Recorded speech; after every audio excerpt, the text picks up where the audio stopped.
Let's get real for a second. How many of you have ever thought, who am I to do this? What if I fail? What if I'm not good enough? Yeah, me too, because here's the truth, self-doubt is part of being human. But the bigger truth, it doesn't have to define you. Believing in yourself isn't about never feeling fear, it's about showing up anyway.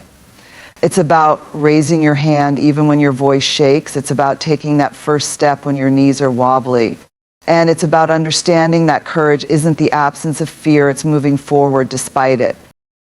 Let's talk about vulnerability. Most of us have been taught that being vulnerable means being weak, being exposed, or being at risk of failure and judgment. But what if I told you that vulnerability is actually the birthplace of strength? The foundation of courage, the key to deep connection and authentic success.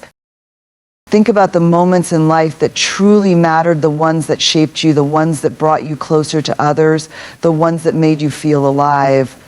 Were they wrapped in certainty and comfort, or did they come with a little bit of fear, a little bit of discomfort, a little bit of risk? Vulnerability is what makes those moments real. It's the raw, unpolished version of you stepping forward despite the fear of judgment, despite the possibility of failure. We live in a world that tells us to put on armor, to be tough, to hide our struggles and only show the highlight reel. But the truth is, real confidence doesn't come from pretending we have it all figured out. It comes from embracing the fact that we don't and showing up anyway. Vulnerability is saying, I don't know all the answers, but I'm willing to learn. It's raising your hand even when your voice shakes. It's saying, this is who I am, even if it's not perfect. The most powerful people in the world, the ones who inspire, who lead, who change things for the better, aren't the ones who pretend to be invincible. They're the ones who have the courage to be seen exactly as they are. The ones who take off the mask and say, this is me. Messy, imperfect, but still worthy. When you believe in yourself, you give yourself permission to be vulnerable, to take risks, to open yourself up to opportunities that wouldn't exist if you played it safe. Vulnerability isn't just a nice idea, it's a requirement for growth. Because without it, you stay where it's comfortable. And comfort is not where dreams are built. Self-doubt is something every single person experiences, no matter how confident or successful they may seem.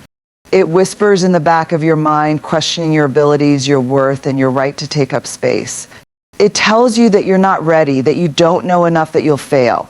And sometimes it doesn't whisper, it shouts.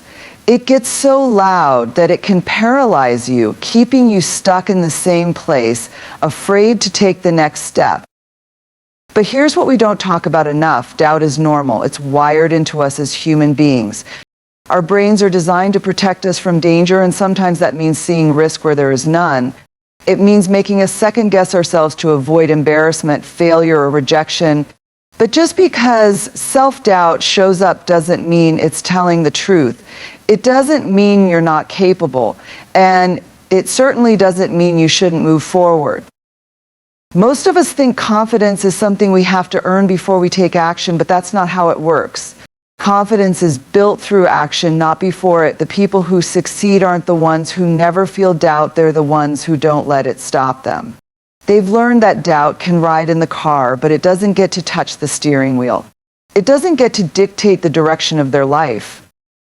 Think about all the moments when you hesitated, when you held back because of doubt. How many opportunities slipped through your fingers? How many dreams did you put on hold because you told yourself, I'm not ready yet? The truth is, you will never feel 100% ready for the things that matter most. That's the nature of growth. It feels uncomfortable, uncertain, and sometimes even terrifying. But that discomfort doesn't mean you're on the wrong path. It means you're stepping into something bigger. Doubt thrives in silence. It feeds off isolation. It gets louder when you keep it inside. But when you say it out loud, when you share your fears with people you trust, when you acknowledge it without letting it control you, it starts to lose its power. You realize that everyone, even the most successful, accomplished people, have felt the exact same thing. The difference is they didn't let doubt be the boss of their decisions. From the time we are young, we are fed this idea that we have to become something before we are worthy. We have to earn love, success, belonging, and validation by achieving more, doing more, proving more. The world tells us that our value is tied to external accomplishments, the job title, the degree, the relationship status, the bank account, the number on a scale. And so we hustle for our worth, we chase perfection, we compare ourselves to others who seem to have it all figured out, and we tell ourselves, when I get there, then I'll be enough. But here's the thing, there is no there.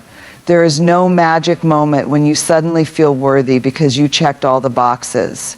Because the goalposts will always move. If you believe that your value is tied to achievement, you will always feel like you're falling short. You'll always feel like you need to do more, be more, fix more, change more, and that is an exhausting way to live. The truth is, you don't have to earn your worth. You were born with it. It's not something you prove, it's something you own. Right now, in this moment, without changing a single thing, you are enough. That doesn't mean you won't grow. That doesn't mean you won't evolve, but growth is not a prerequisite for worthiness. You don't have to wait until you fix yourself to believe that you deserve happiness, love, success, or a seat at the table. Think about how you treat the people you love. When a friend is struggling, do you tell them they aren't enough? When a child makes a mistake, do you tell them they don't deserve to be loved until they get it right? Of course not. You remind them that they are valuable, that they are worthy, that they are loved just as they are. But when it comes to ourselves, we hold an entirely different standard. We speak to ourselves in ways we would never speak to someone we care about. We withhold kindness and compassion from the person who needs it most ourselves. It's easy to believe that if we just push harder, if we just achieve more, then we'll finally feel whole. But self-worth is not something you unlock through exhaustion and overwork. It's something you claim.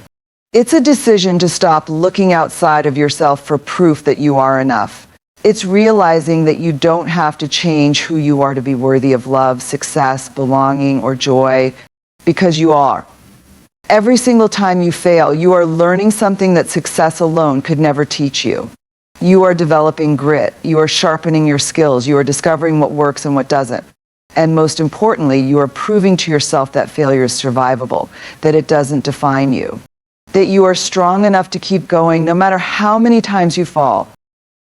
Every single person has a story, a collection of experiences, struggles, triumphs, and lessons that have shaped who they are. And yet, so many of us hesitate to own our stories. We downplay our experiences, thinking they aren't important enough, unique enough, or inspiring enough to matter. We compare our journeys to others and convince ourselves that our voices don't deserve to be heard. But that couldn't be further from the truth. Your story is powerful. It holds the wisdom of everything you've been through, every obstacle you've overcome, every moment of courage you've shown, every lesson you've learned the hard way. Your story is a testament to your resilience, to your growth, to your ability to rise even when life tried to keep you down. And the world needs that story, even if you don't realize it yet. Think about the times when someone else's story made a difference in your life.